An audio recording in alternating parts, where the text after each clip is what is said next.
कहते हैं कि पेट पालने के लिए इंसान को कमाना पड़ता है और कमाने के लिए इंसान को मेहनत या बिजनेस करना होता है। पर आज के आधुनिक युग में आगे बढ़ने की होड़ में इंसान ऐसा अंधा हो गया है कि रोज की बढ़ती महंगाई के दौर में आधुनिक युग की चकाचौंध की दुनिया में जरूरतों की बढ़ती डिमांड ऐशो आराम की सुख पाने के लिए गुनाहों के दलदल में फंसता चला जाता है। एक बार जब फंसता है तो रास्ता इतना जटिल हो जाता है कि फिर निकलना मुश्किल हो जाता है। ऐसा ही एक मामला मिर्जापुर के एसपी सिटी संजय वर्मा ने प्रकाश में लाया। वाराणसी में करीब 10 साल से नमकीन की सप्लाई करने वाला व्यापारी लुटेरा बन गया।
गाड़ी से उतारकर बांध दिया और फरार हो गए गाड़ी लेकर।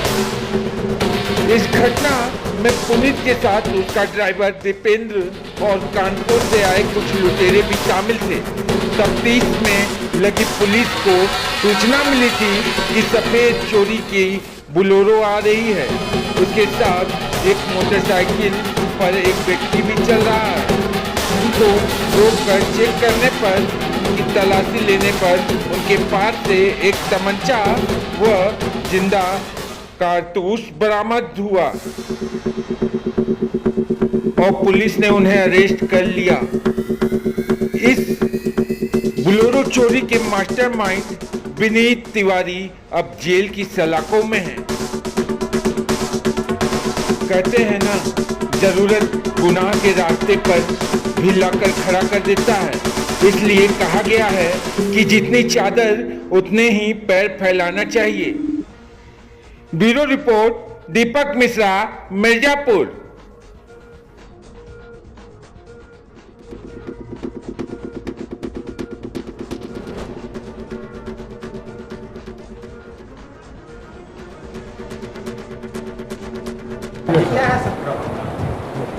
देखिए, पिछले दिनों 9/4 को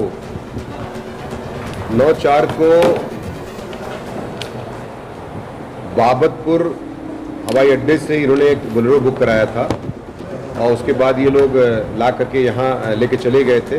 हमारे थाना क्षेत्र में चील थाना क्षेत्र जनपद मिर्ज़ापुर में लेके चले गए थे। इस संबंध में वहाँ पर वादी की सूचना पर एक अभियोग दर्ज हुआ था बड़ा गांव में, और चूँकि घटना मिली जुली थी, कुछ बनारस देहात का मामला था, कुछ हमारे यहाँ का भी मामला था, हालांकि अभियोग वहाँ दर्ज हुआ था। इस संबंध में पुलिस सक्रिय थी और मुखबिर की सूचना के आधार पर, एक टिप ऑफ के आधार पर हम लोग सक्रिय थे। और कल शाम को जो है जब चेकिंग चल रही थी तो उसी दौरान जो है दो व्यक्तियों को पकड़ा गया। दोनों साथी चल रहे थे, तो एक के साथ बोलेरो थी, एक मोटरसाइकिल से था। जब उनको पकड़ा गया तो उनके पोजीशन से एक देशी तमंचा बरामद हुआ 315 का, और 2 कारतूस बरामद हुए, एक मोटरसाइकिल बरामद हुई, बोलेरो बरामद हुई। जब कड़ाई से पूछताछ की गई तो उनके पास से उन्होंने स्वीकार किया कि उन्होंने बाबतपुर से 9/4 को जो बोलेरो बुक कराई थी वही है ये, और इसका नंबर प्लेट हमने बदल दिया है। ये लोग बेसिकली नमकीन का व्यवसाय करते हैं और 10 साल से बनारस में, मूलतः कानपुर नगर के रहने वाले हैं, और यहाँ पर बनारस में 10 साल से नमकीन का होलसेल और रिटेल डिस्ट्रीब्यूशन का काम करते थे। इन्हें गाड़ी की जो आवश्यकता थी वो इनके पास मैजिक पहले से थी, लेकिन और बेटर परफॉर्मेंस के लिए, गांव में जाने के लिए और ज़्यादा बेटर सप्लाई करने के लिए इन्होंने ये लूट की योजना बनाई थी।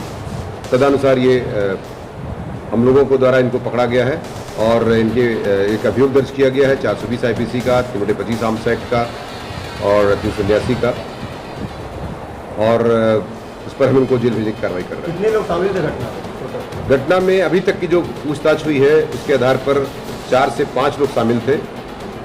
कुछ उसमें गाड़ी में बैठे हुए थे, कुछ कहीं और से इनको सहयोग कर रहे थे। तो इसमें अभी इसमें जो है और भी कुछ पूछताछ करनी है और कुछ और भी सूचनाएं हमारे पास है। हम इसको अभी पूरी तरह से एक्सपोज नहीं करेंगे क्योंकि वो कुछ बदमाशों को और पकड़ना है इसमें। ये व्यापारियों ने अपने बिजनेस को बढ़ाने के लिए क्या बदमाशों को हैक किया था? हाँ, ये निश्चित तौर से अपने व्यापार को बढ़ाने के लिए, या कह सकते हैं आपको जो है और बेटर परफॉर्मेंस के लिए जो है, ताकि वो अच्छे ढंग से और भी सप्लाई और बेटर कर सके, इनको लूट करने का इनके दिमाग में एक बात आई थी। खबर पसंद आई तो चैनल से जुड़े रहें, चैनल को लाइक करें, सब्सक्राइब करें और अपने आसपास की खबरें हम तक पहुंचाने के लिए हमारे व्हाट्सएप नंबर 7060537676 पर अपने आसपास की ताज़ा खबरें भेजें और बने रहें संपूर्ण समाचार।